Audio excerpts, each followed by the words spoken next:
Bonjour, bienvenue au Salon du Littoral, organisé par Midi Libre et le groupe Dépêche. Alors après des échanges très riches avec la ministre de la Mer, Annick Girardin, et les élus du littoral, place à l'inauguration officielle. Et je vous demande d'accueillir Jean-Michel Baillet, président du groupe Dépêche.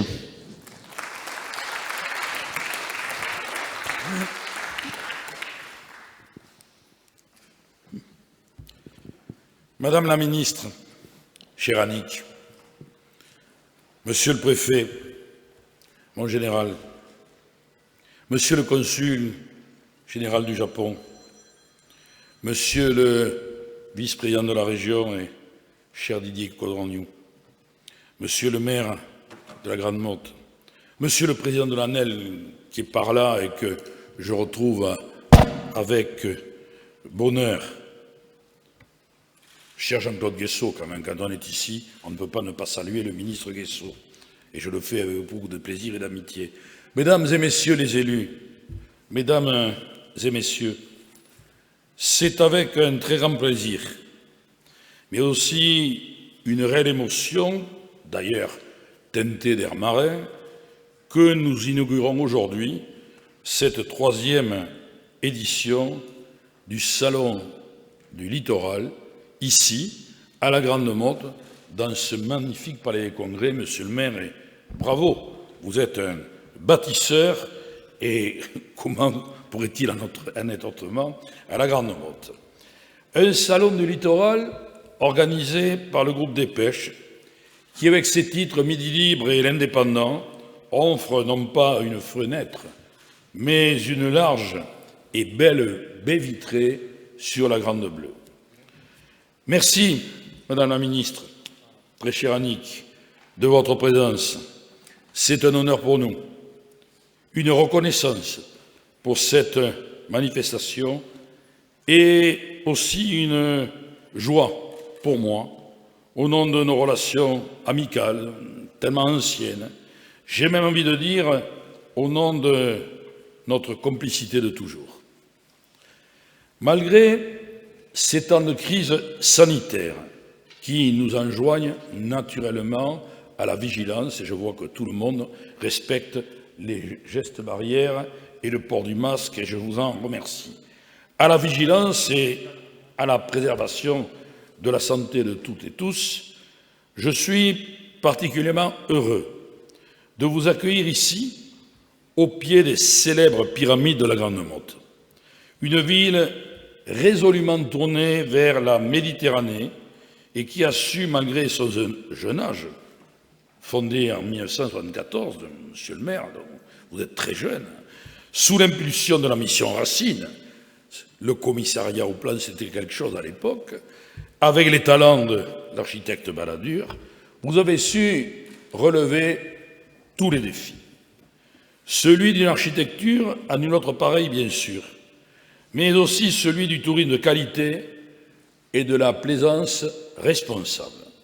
Celui de l'écologie, avec une verdure omniprésente, et ça n'était pas forcément la tradition première à l'époque. Celui de l'économie du grand large, qui, dans son sillage, entraîne les quelques 215 km de littoral méditerranéen de l'Occitanie.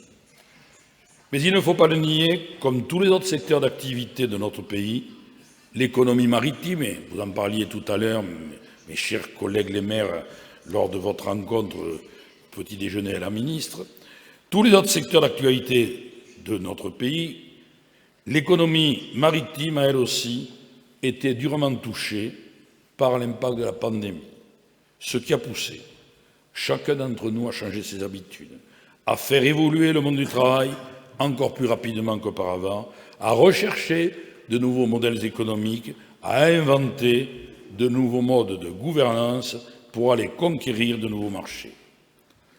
Ce bouleversement majeur, le Salon du Littoral a décidé de l'accompagner en plaçant sa 3e édition sous le signe de la reconquête économique, des nouveaux business, des nouvelles perspectives que nous offre la mer, dont nous sommes les héritiers, mais par-dessus tout les protecteurs. car cette ressource, nous devons la traiter avec attention.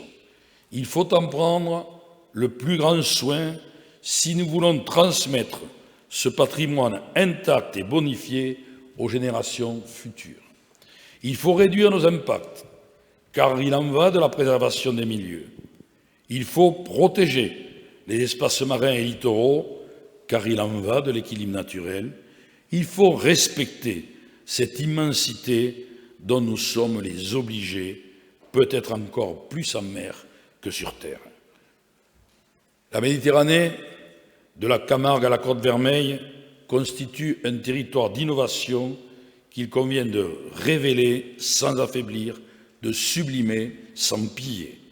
Et les opportunités sont nombreuses, avec le pari essentiel et environnemental de la transition énergétique, avec les énergies marines, comme l'éolien flottant dont les ailes ne vont plus tarder à se déployer au large de nos côtes, avec les évolutions raisonnées et les innovations technologiques de nos ports de marchandises à Sète comme à Port-la-Nouvelle, avec de nouvelles perspectives pour le tourisme de plaisance qui ne demande qu'à regonfler ses voiles, avec la création d'aménagements urbains nécessaires pour faire face au risque de submersion, enfin avec une gestion au millimètre des infrastructures côtières et du patrimoine immobilier en zone littorale, tout sujet d'ailleurs évoqué il y a un instant lors de votre rencontre, Madame la Ministre,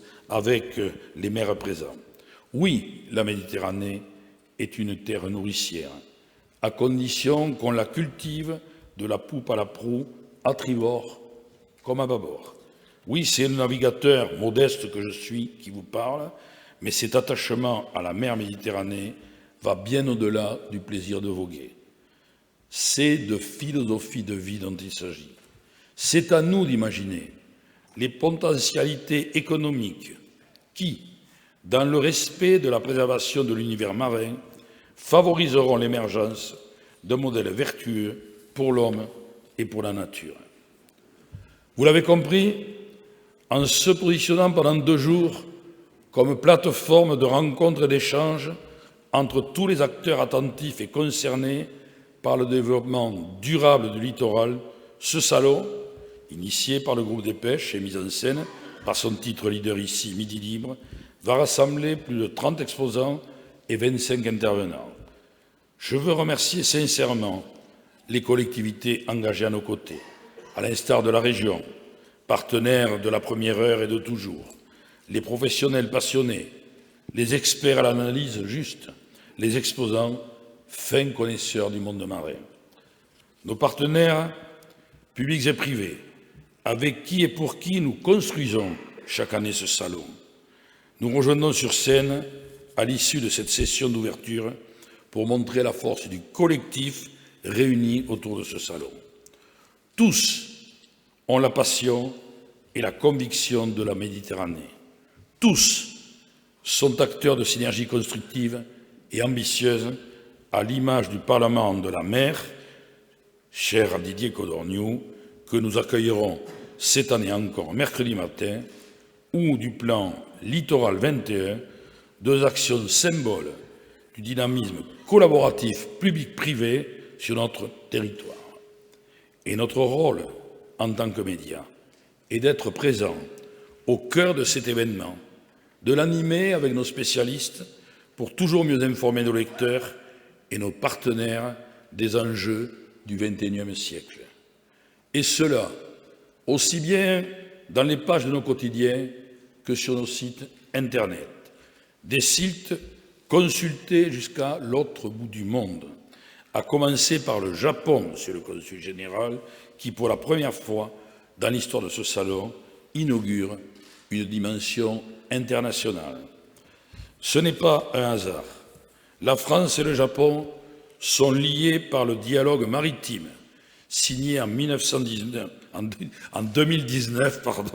et notre région est proche de ce pays archipel. Vous le verrez mardi matin, le salon qui peut paraître si différent et lointain résonne par ces projets publics et privés jusque chez nous. Merci donc à nos partenaires et à l'ambassade de France au Japon pour leur aide, et merci à nos intervenants japonais qui, n'ayant pu se déplacer, seront avec nous en duplex.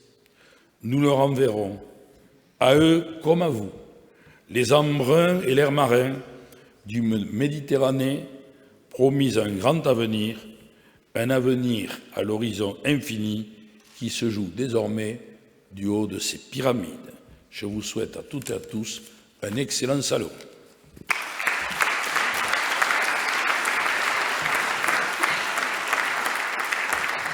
Merci, Monsieur le Président. Nous accueillons à présent Stéphane Rossignol, maire de la Grande Motte.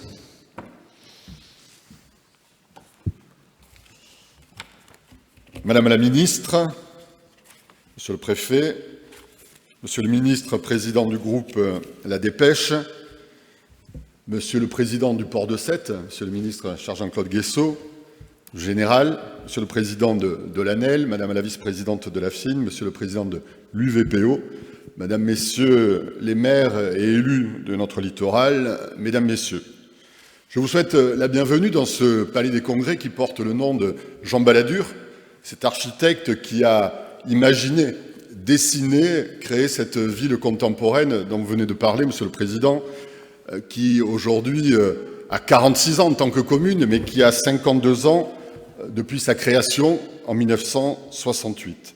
Cette ville issue de la mission d'aménagement du littoral Languedoc-Roussillon, une époque, Monsieur le Préfet, Madame le Ministre, où l'État a été bâtisseur, pouvait en 5 années réaliser, créer une ville. 63, création de la mission, 1968, les premières pyramides qui sortaient du sable avec ses premiers habitants.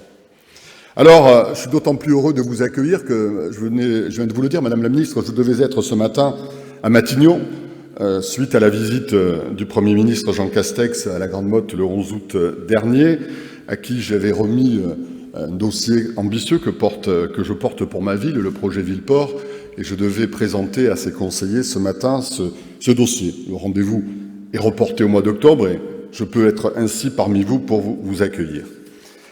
Je veux remercier, Monsieur le Président, les équipes de Midi Libre, représentées par vous-même et par toute votre équipe, d'avoir souhaité organiser cette 3e édition ici, à la Grande Motte, après l'avoir organisée à quelques kilomètres d'ici, à Montpellier, au Parc Exposition. Vous êtes ici face à la Méditerranée, une mer d'histoire, une mer d'avenir. Ici, donc, c'est une cité récente qui continue à avoir l'avenir en grand. L'avenir pour lequel nous sommes conscients encore de cet héritage historique que nous a laissé la Mare Nostrum, dont les traces sont encore palpables, puisque récemment, des archéologues ont trouvé des traces de navires dont certains experts supputent qu'ils pourraient être génois ou pisans et datés du haut Moyen-Âge. Des encres qui ont été prélevées en mer sont actuellement examinées au carbone 14. Alors avec la proximité du Rhône, avec la présence de cet étang de l'Or autour de ce territoire de l'agglomération du Pays de l'Or, avec les joyaux de l'histoire que sont la cité fortifiée d'Aigues-Mortes, la cathédrale de Villeneuve-les-Maguelones, eh bien nous savons pertinemment que ces bâtiments de toutes sortes ont navigué dans cette baie de l'Antiquité grecque à aujourd'hui, en passant même par l'époque viking, puisque des dracars ont même fait des incursions ici. Et c'est parce que nous sommes pleinement conscients de notre histoire que nous pouvons sereinement imaginer demain. Le futur à la Grande Motte, eh bien, il sera pleinement maritime, pleinement nautique. Et c'est pourquoi, après le Salon des plages, qui rencontre tous les ans au mois de février de plus en plus de succès, le Salon du Multicoque, que vous connaissez bien, Monsieur le Président, que connaît bien Didier Codorniou, qui est devenu en avril le rendez-vous international et incontournable du secteur. Quelle cohérence d'organiser ici en septembre ce salon du littoral. Et Didier Codorniou, premier vice-président de la région Occitanie qui représente Carole Delga, sait très bien que, à travers le plan Littoral 21, ce plan ambitieux que porte notre région, eh bien, la Grande Motte, à travers son projet, à travers ses événements, s'y inscrit pleinement. Notre port est donc aujourd'hui le moteur de tous ces événements. 1800 anneaux, une gestion de plus en plus environnementale avec ces projets d'agrandissement. Je pense que le port de la Grande Motte est sans nul doute aujourd'hui parmi les plus dynamiques de l'arc méditerranéen languedocien. Alors je n'oublierai pas qu'il constitue, avec nos voisins de Palavas-les-Flots, de Carnon, de Port-Camargue, le Grau-du-Roi, et je salue les maires ici présents, un pôle qu'on peut caractériser de mondial, puisque tous ces ports réunis constituent près de 10 000 anneaux. Oui, Madame la Ministre, nous croyons ici que la relance dont vous avez parlé tout à l'heure au petit déjeuner, elle passe par la mer. Et le dynamisme de l'activité, non seulement portuaire, mais aussi nautique, dans nos chantiers, eh bien, nous donne beaucoup d'espoir. Alors, tout à l'heure, vous visiterez justement l'entreprise Grand Large Yachting avec ses 2 unités, Outre-mer et Gunboat, qui exportent ces catamarans dans le monde entier. Ils sont fabriqués, conçus ici, jusque, Monsieur le Consul général, au pays du soleil levant, dont l'expérience en termes de lien avec la mer sera regardée à la loupe à la suite de la cérémonie d'inauguration. Et, Monsieur le Consul général, bienvenue et merci de votre présence ici à la Grande Motte. Je veux revenir rapidement sur la vision que nous avons de la gestion du port dans un souci de respect permanent de la nature. Car je n'ai pas attendu les dernières échéances municipales pour m'associer avec mon équipe municipale de l'impact que l'activité maritime pouvait avoir sur l'environnement et la mer.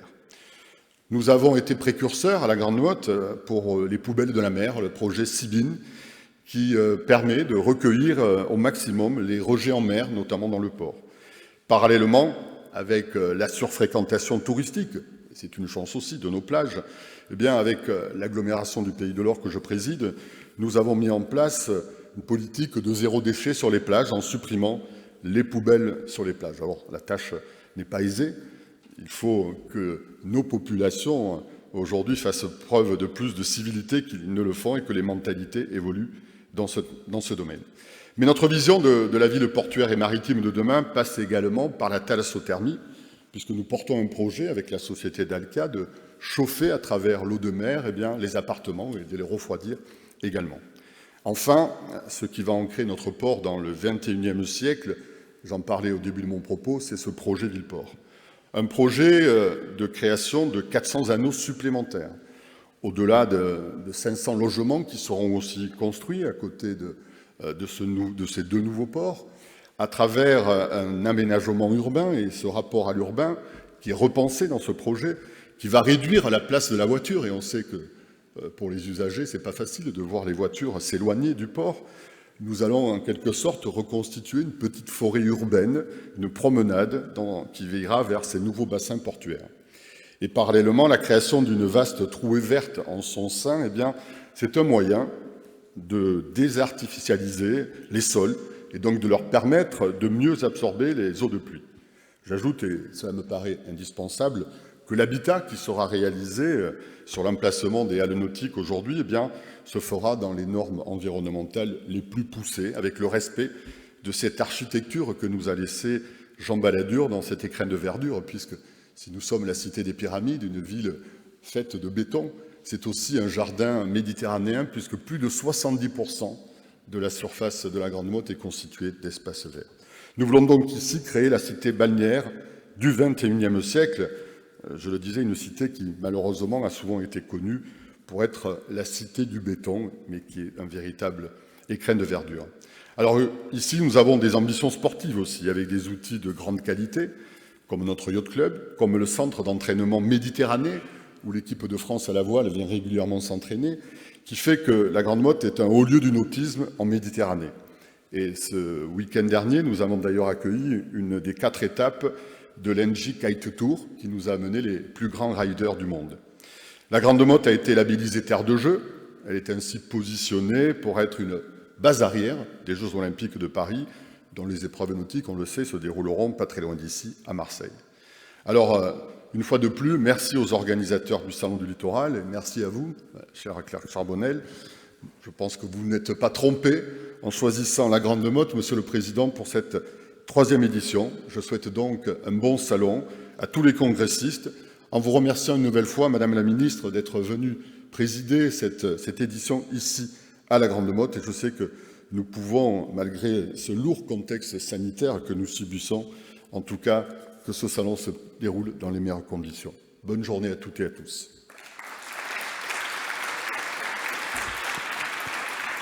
Merci, monsieur le maire. On accueille à présent Didier Codorniou, premier vice-président de la région Occitanie.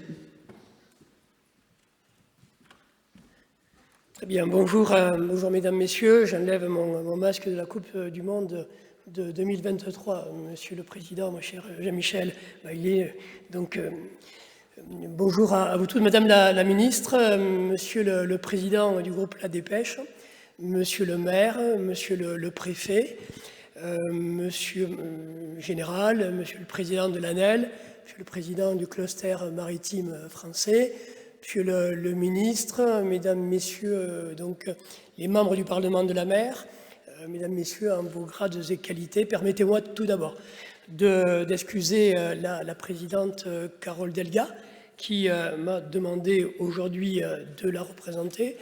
Vous dire que c'est toujours un moment particulier, c'est le troisième salon.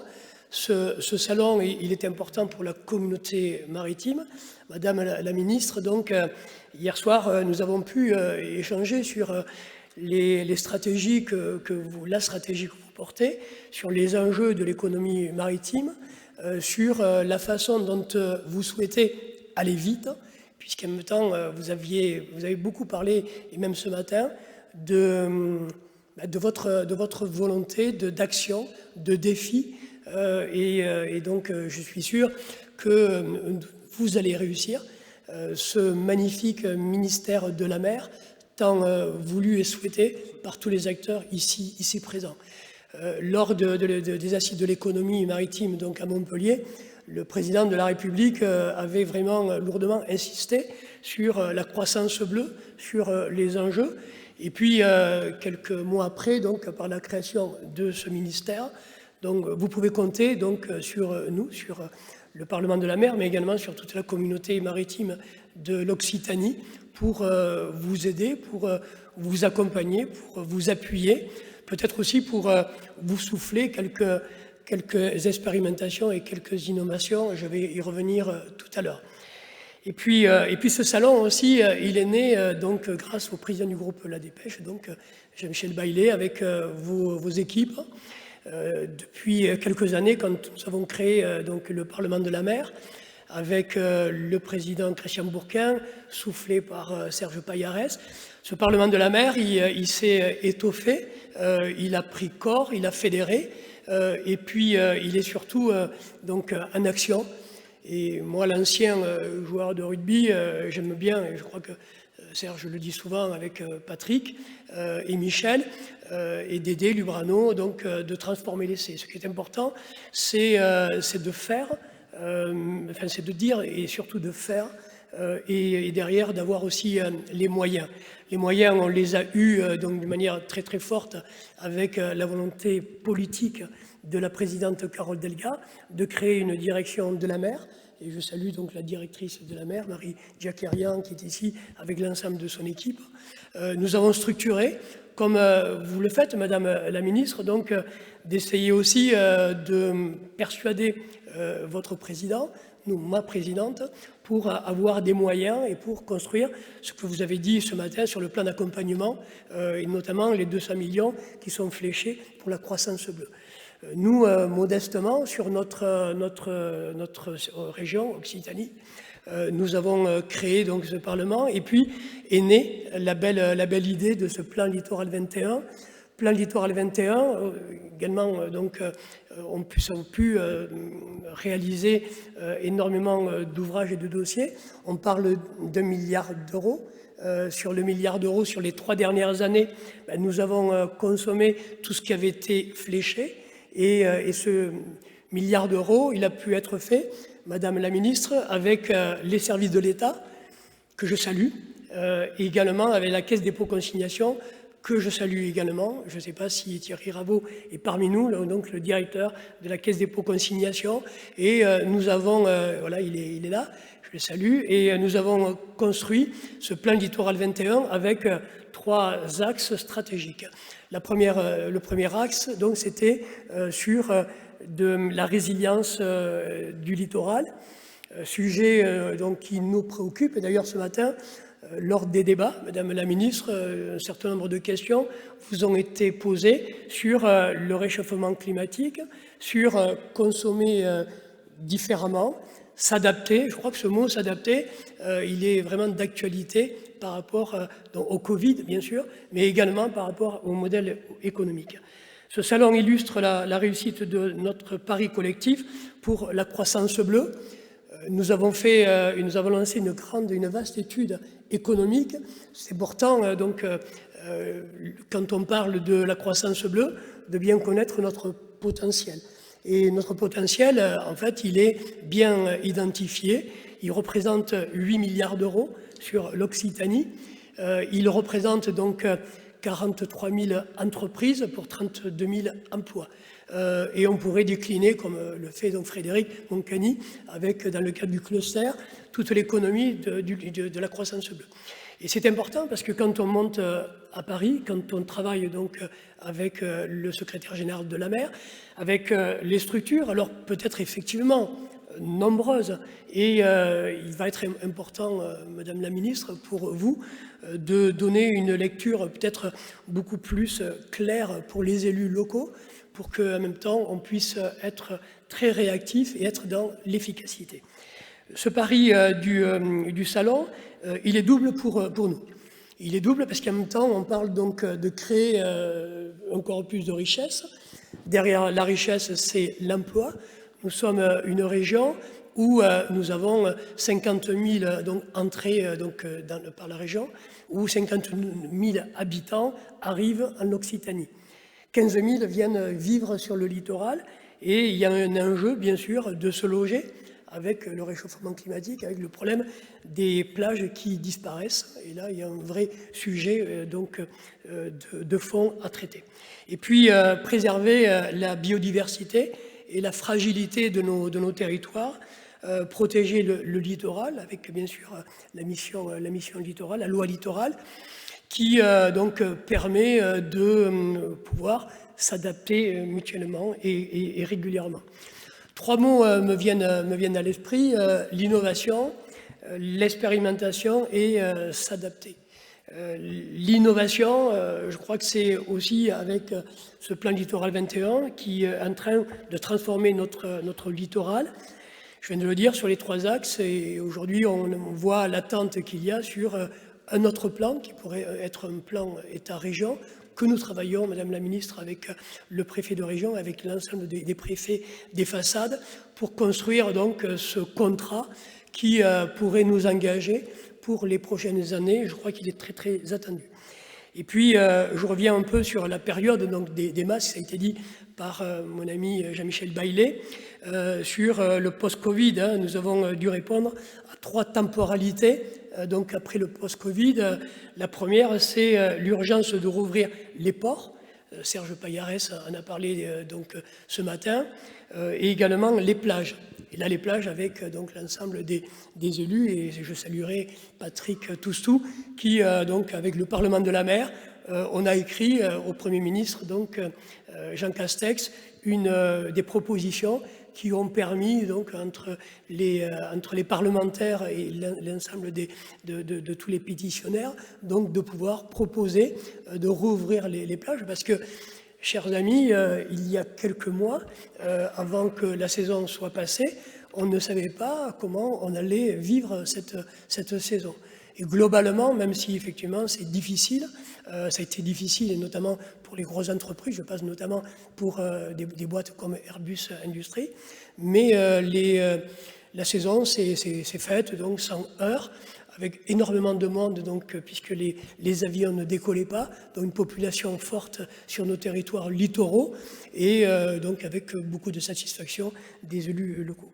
Et puis la relance et les mesures d'accompagnement de la région, avec, je citerai les 2 plans, le plan pêche et le plan conchyliculture, avec mon ami André Lubrano, conseiller régional, en charge de la pêche, qui a très rapidement, avec les services, proposé un plan pour aider et accompagner les pêcheurs, donc notamment les petits métiers, qui, comme vous le savez, Madame la Ministre, souffrent et sont en réelle difficulté.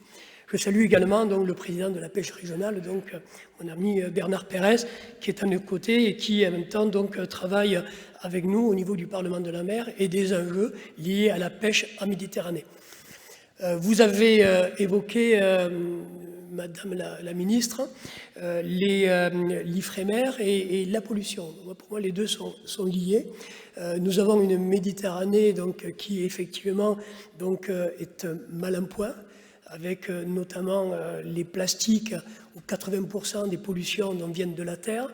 Et il est important que des structures comme Ifremer se mobilisent pour qu'on aille un peu plus loin donc, sur les pollutions et de voir comment on peut réguler cette Méditerranée qui nous est si chère. On compte sur vous, Madame la ministre, pour donner justement des moyens donc, à ces structures qui donc, rassurent le monde donc, économique de la Méditerranée pour que cette Méditerranée soit encore plus belle. Et puis, donc, je terminerai mes propos sur deux points.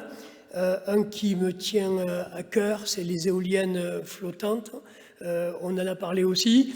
On est sur de l'expérimentation avec le ministre, avec Jean-Claude Guessot, président de l'EPR. Nous avions donc interpellé le ministre de la Transition énergétique et écologique sur ce sujet pour qu'on puisse avoir une programmation pluriannuelle d'énergie un peu plus forte donc, en Méditerranée. On a été écouté, Madame la ministre, la présidente Carole Delga vous remercie pour ces enjeux très très structurels et qui vont nous permettre de lancer la partie donc, industrielle. Sujet aussi délicat sur les conflits d'usage. Et là aussi, donc, je me permets de prendre quelques minutes sur la méthode que nous avons mis en place depuis un certain nombre d'années sur la concertation, sur ce qu'on appelle la démocratie participative qu'on pratique au Parlement de la mer, mais également dans le cadre des appels à projets, et nous permet d'avancer progressivement, avec confiance, je le crois, sur des sujets majeurs pour réussir les paris, Madame la ministre, donc, de cette croissance bleue. Le dernier point que je voulais évoquer avec vous toutes et vous tous, c'est le Green New Deal. Donc, on est aussi donc, sur on ne peut pas faire face au changement climatique. Et aujourd'hui, ça nous incite à penser autrement un autre modèle de développement. La présidente Carole Delga a demandé à tous ses vice-présidents de réfléchir sur une autre façon de nous déplacer, la mobilité, une autre façon de pouvoir anticiper sur l'hydrogène vert, qui pourrait être reproduite à une grande échelle à partir du port de Port-la-Nouvelle, qui va accueillir les éoliennes, à travers donc les éoliennes. Et là, on parle de la mobilité, on parle donc, bien sûr du déplacement, on parle aussi des emplois, et on parle aussi de l'empreinte carbone par rapport donc, à ces dites pollutions. Et puis, donc, ce Green New Deal, pour nous, sera un accélérateur de nos innovations portées par le Parlement de la mer. Je termine, Madame la Ministre, mes chers amis, donc, je termine avec le Parlement de la mer et on voit avec Jean-François donc, sur l'expérimentation aussi que tu vas mettre en place sur les Hauts-de-Seine. On a également un rapprochement avec la Corse, avec le président qui veut mettre en place cet outil. Je sais que, Madame la Ministre, vous êtes... Voilà, le Parlement de la mer, ça vous parle, vous en parlerez peut-être tout à l'heure, et je voulais vous dire que nous sommes une fois de plus prêts à vous aider, à vous accompagner, donc pour l'intérêt général, pour que cette France devienne une vraie puissance maritime. Merci de votre écoute.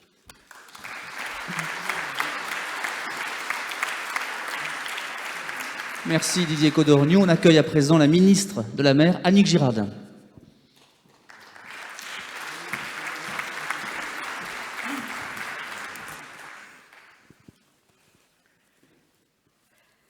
Monsieur le Président de la Dépêche, Jean-Michel Bailly, cher Jean-Michel, je suis très heureuse d'être ici à tes côtés et permettez-moi même avant de remercier les autres présents ici, de dire combien, pour moi, c'est important d'être à ses côtés. Nous avons eu un grand parcours ensemble et quelque part le mien est né à ses côtés.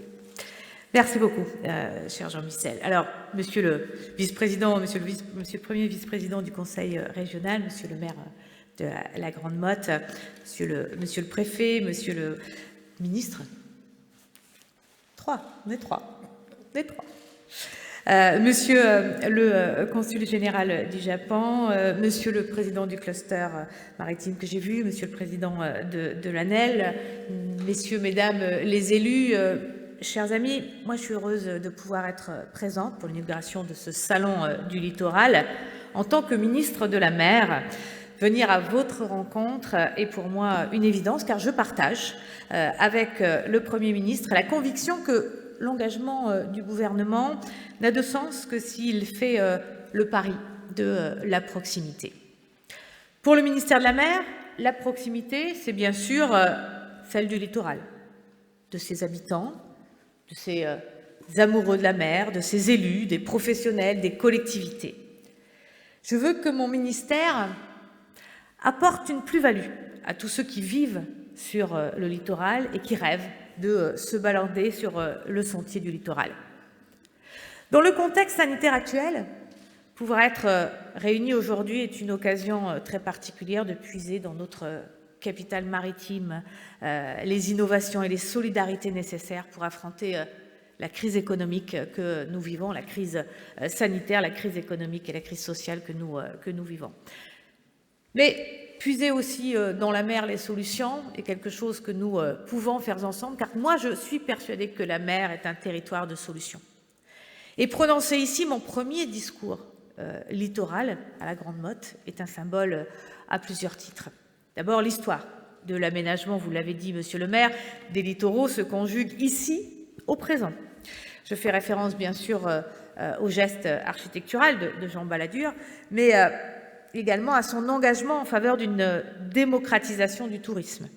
C'est aussi une terre d'innovation et j'irai visiter tout à l'heure le chantier Outre-mer, vous l'avez également dit, le futur, je sais, vous allez l'inventer encore à nouveau ici, car c'est une ambition du plan Littoral 21, cher Didier Cordonniaux. Je sais combien vous travaillez sur cette question. Un littoral plus résilient, vous me le disiez hier soir, c'est votre grand défi.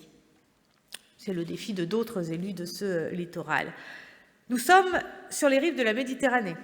C'est peut-être la mer que je connais le moins bien, je dois l'avouer. Et comme je suis une femme de défi, je l'ai dit tout à l'heure, c'est celle pour laquelle, donc cette Méditerranée, j'entends que mon ministère s'implique particulièrement. Les traditions de coopération y sont anciennes et j'entends y contribuer pour préserver ce bien commun. J'interviendrai d'ailleurs bientôt à la Commission générale des pêches pour la Méditerranée pour soutenir une pêche durable, si importante pour l'identité et la vie de nos littoraux.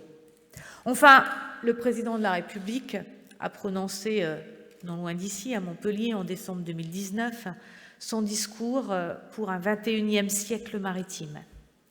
La création du ministère de la mer s'inscrit dans la suite des engagements qu'il a pris ce jour-là pour que la mer soit une préoccupation quotidienne de tous les Français. Pour cela, je poserai 3 lignes de fond. La première, répondre en mer et sur les littoraux au défi du siècle. Nous en sommes tous d'accord, le défi environnemental.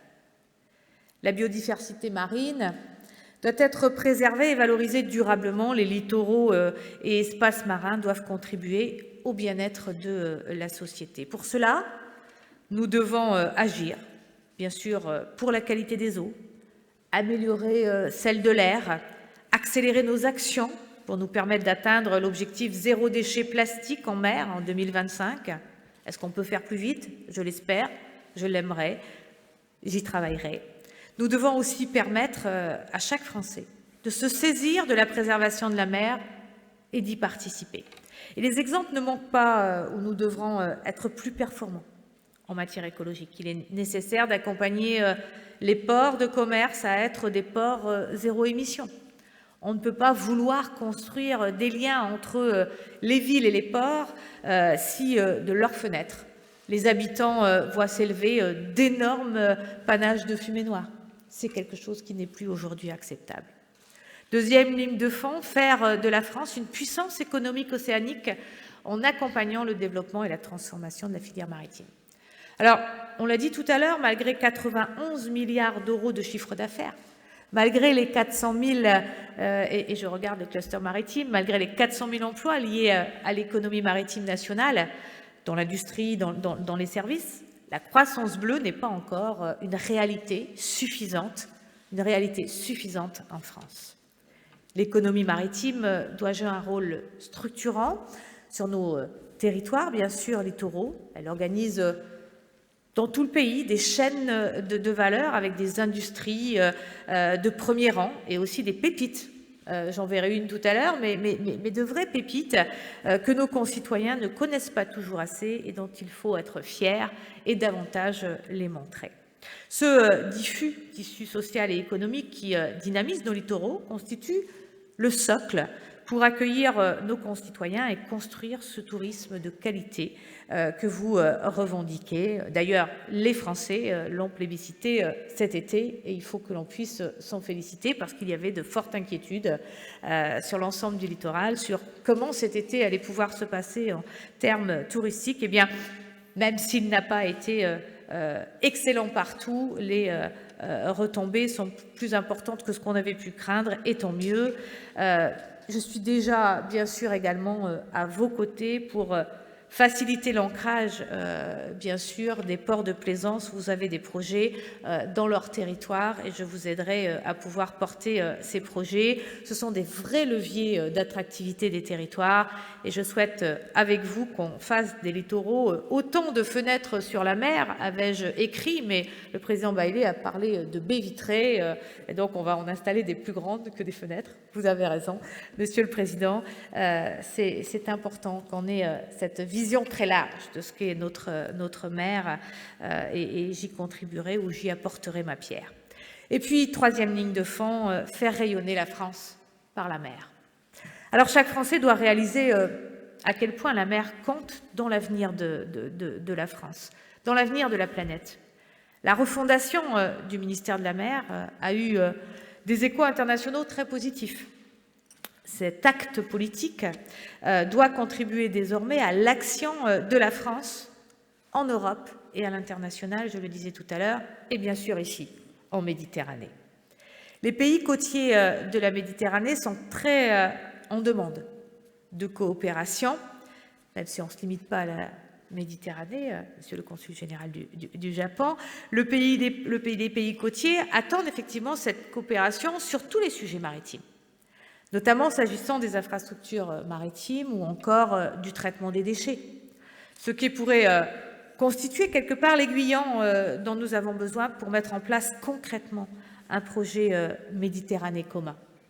Je sais que beaucoup ici y travaillent, j'y ai travaillé dans d'autres conditions et sur d'autres portefeuilles moi aussi, mais nous avons véritablement là une action forte à mener et accélérer cette action. Alors on parlait tout à l'heure des enjeux, l'enjeu pour mon ministère du développement des partenariats et l'importance de la synergie entre les acteurs pour réussir à atteindre l'équilibre souhaité et attendu depuis si longtemps entre le dynamisme des activités économiques en mer, les préoccupations sociales et la préservation de l'environnement marin et du cadre de la vie littorale, ce qu'on appelle le développement durable. Alors le ministère de la Mer, je l'ai dit aussi, est le ministère pour moi de la planification concertée des espaces maritimes et littoraux, de la prise en compte des usages et des usagers. Et je crois qu'ici, la démarche de concertation, elle est exemplaire, portée par l'État, mais aussi et surtout portée par les collectivités. Cher Didier, cher Serge, je parle bien sûr du Parlement de la mer que vous avez créé ici. Oui, vraiment, il n'y a pas que les Hauts-de-France, Monsieur le Président de l'ANEL, ou que les Corses, que ça inspire. Oui, je dois vous avouer que ça m'a toujours inspiré. Et pas aujourd'hui parce que je suis ministre, dès que l'idée d'un Parlement de la mer a été exprimée ici et portée par Didier et Serge, eh bien, je me suis dit, ben oui, c'est ça qu'il nous faut et partout. Et s'il nous le faut dans toutes les régions, eh bien, il va nous le falloir aussi au plan national. Et nous allons devoir y travailler ensemble. Nous avons fait ces dernières années de grands pas vers une gestion plus partenariale de la mer et du littoral. Moi, je voudrais également qu'on fasse référence, bien sûr, aux travaux menés en concertation avec le Conseil maritime de façade à l'échelle des 3 régions, dans le cadre de l'élaboration du document stratégique de façade et de la première planification des espaces maritimes. Mais cette planification qui a été élaborée par l'État en concertation avec les acteurs, il faut que maintenant l'action, nous puissions l'accélérer ensemble et être sûrs que nous sommes en permanence sur la même longueur d'onde. Bien sûr qu'elle fournit la base complète ou une base complète en vue de porter à connaissance de l'État pour accompagner les planifications locales. Les collectivités du littoral sont amenées à s'investir de plus en plus dans le maritime, et c'est très bien, du fait bien sûr de leurs compétences, pour mieux valoriser leur situation littorale dans leurs projets de territoire. L'ordonnance de simplification des schémas de cohérence territoriale va faciliter, je l'espère, la prise en compte de la mer par les collectivités, et je m'en réjouis. C'est au plus proche du terrain qu'on apporte les vraies réponses. C'est au plus proche du terrain ou sur le terrain ou du terrain qu'est issu les solutions, sont issues les solutions durables. Je voudrais dire un mot, comme vous l'avez fait, de l'éolien flottant dont le déploiement commercial fera l'objet d'un débat public en Méditerranée en 2021 dans le golfe de Lion. On a parlé effectivement de ces fermes expérimentales, mais nous allons bien sûr passer ensuite, et c'est ce que nous préparons, au déploiement commercial. L'Occitanie a mené un travail important en la matière. Je pense bien sûr aux 2 fermes pilotes, expérimentales pilotes, dont la réalisation prochaine permettra de disposer d'un retour d'expérience. Et c'est assez exceptionnel qu'on ait effectivement ces 2 laps de temps, cette période d'expérimentation, rapidement ou en permanence une évaluation, et puis cette phase de commercialisation qui va suivre et qui nous permettra effectivement de pouvoir compléter l'ensemble du projet éolien en mer ici en Méditerranée. Des travaux qui, bien sûr, ont été aussi entrepris par la région à Port-la-Nouvelle, et j'aurai plaisir à aller sur place lors d'un prochain déplacement pour qu'on puisse ensemble, sur le terrain, évoquer ce sujet. Mais je pense aussi aux efforts de concertation que tous les usagers de la mer, en particulier en préparation du débat public, ont pu faire. On en discutait hier avec les pêcheurs qui réagissaient d'ailleurs déjà à ce qu'avait été anticipé comme dialogue en disant « mais on n'a pas dit notre dernier mot ». Non, bien sûr, vous serez associés en permanence, le Parlement le fait, l'État le fait, c'est dans ma méthode. La co-construction est indispensable si nous voulons ensuite pouvoir travailler de manière harmonisée et de manière apaisée. La planification concertée doit donc nous permettre, en effet, de déboucher sur des actions concrètes. En Occitanie, notamment, vous avez démontré qu'il y a toujours un chemin qui doit nous permettre de résoudre les problématiques locales et les conflits d'usage, voire mieux, vous l'avez dit tout à l'heure, de les anticiper. Et c'est ce que vous avez fait ici avec le plan Littoral 21, une action emblématique de la manière dont il faut approcher les choses. Et je serai, moi, vigilante à l'accompagner et que l'ensemble des services de l'État l'accompagnent pour les prochains défis que vous releverez dans ce cadre, notamment la rénovation des stations du littoral et la gestion du trait de côte face à l'érosion. Nous en avons parlé ce matin avec les maires. Ce sont des préoccupations que vous avez au quotidien et nous devons être à vos côtés. Dans le cadre du plan d'action du document stratégique de façade, il y a une centaine d'actions qui sont en cours, de dimensionnement complètement différents, qui doivent permettre de faciliter la vie des acteurs et des collectivités sur le littoral et en mer. Ces réflexions, elles s'articulent avec la préparation, vous l'avez dit, des prochains contrats, plan État-région 2021-2027, et bien sûr également le plan de relance. Nous avons à construire avec l'ensemble de ces éléments. Le ministère de la Mer et ses services déconcentrés se mobiliseront à vos côtés, bien sûr pilotés par les préfets, pour que justement cette relance maritime, elle prenne bien corps ici en Méditerranée, ici chez vous. Nous avons décidé de prioriser l'environnement, la cohésion sociale et la compétitivité. Ça tombe bien, vous aussi. 175 millions d'euros sont consacrés à rendre les ports davantage attractifs et exemplaires pour l'environnement. Par exemple, l'alimentation électrique des navires à quai, les infrastructures pour la distribution de GNL, l'hydrogène, vous en avez parlé, les infrastructures pour le raccordement multimodal.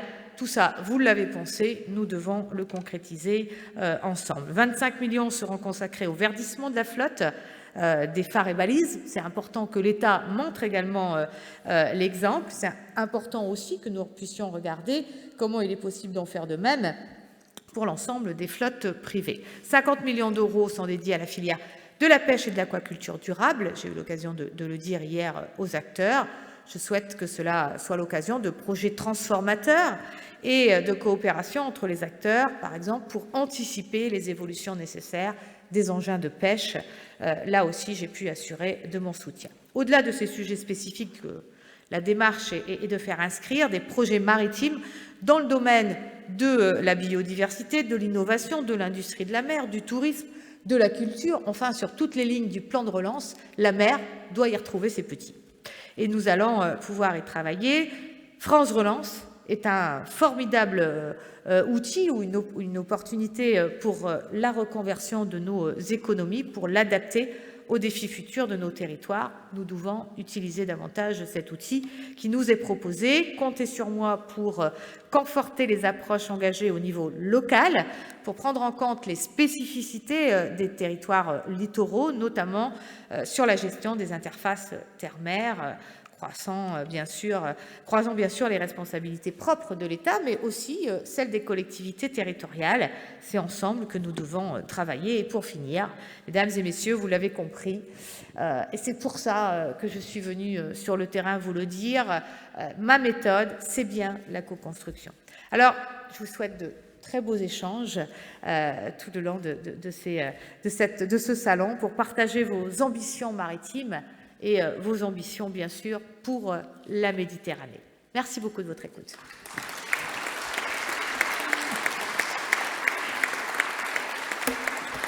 Merci beaucoup, Madame la Ministre, et merci beaucoup, Mesdames, Messieurs, pour votre engagement pour ce salon du littoral. On est ravis, évidemment, d'être à la Grande Motte, Stéphane Rossignol. On enchaîne tout de suite avec la conférence consacrée au Japon, pays à l'honneur de ce salon. 3 intervenants nous attendent en live depuis le Japon. C'est une session en français et en anglais, et les casques de traduction sont à disposition. Bonne matinée, bonne journée et bon salon. Merci à vous toutes et à vous tous.